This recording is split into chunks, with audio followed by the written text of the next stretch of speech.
Get ready to indulge in the softest, chewiest snickerdoodles of your life. Today I'm showing you this classic cookie recipe with that cinnamony delicious flavor, that soft and chewy texture, that crinkly top, and they are easier than ever to make. The full recipe is in the description. As we celebrate stop number 19 on my state dessert tour, making all 50 state desserts, let me know in the comments what state you think has snickerdoodles as their state cookie. Before we get started, make sure you hit that subscribe button and that notification bell so you can join me every week for my new recipes. We start off with some granulated sugar and softened unsalted butter.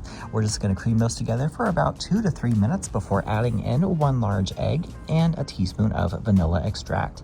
Just mix that in for a minute or so until nicely combined, and then we're going to add in some other ingredients after we scrape that bowl down. Make sure you always scrape your bowl down to make sure everything is evenly incorporated.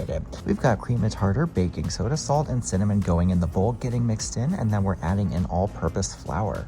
Now, once the dough comes together after a minute or so of mixing that flour in, I'm using a 2-inch cookie scoop, rolling the dough into balls, and then rolling them in some cinnamon sugar, just granulated sugar mixed with ground cinnamon. We're gonna put these on a sheet lined with parchment and gently press them down like this, not all the way so they're flat, but most of the way because they don't spread too much in the oven.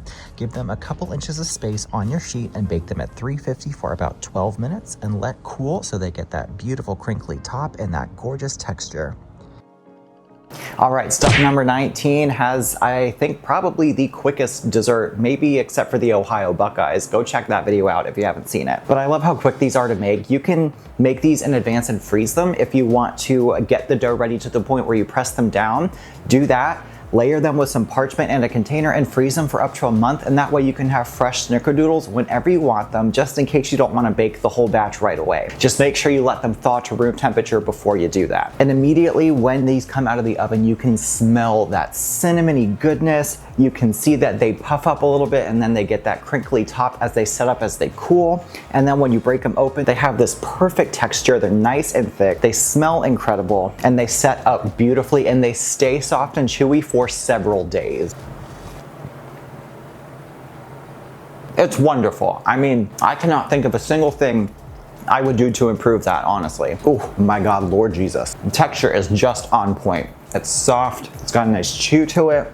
Flavor is perfect. The recipe for this is in my cookbook. That is linked below if you would like to support me and my business and order my book. I would really appreciate that. I've also put the recipe in the description just in case you want it a little bit easier. Make sure you join me every week for my new recipes and my next stops on this state dessert tour. Don't forget to like, comment, subscribe, and I'll see you next time.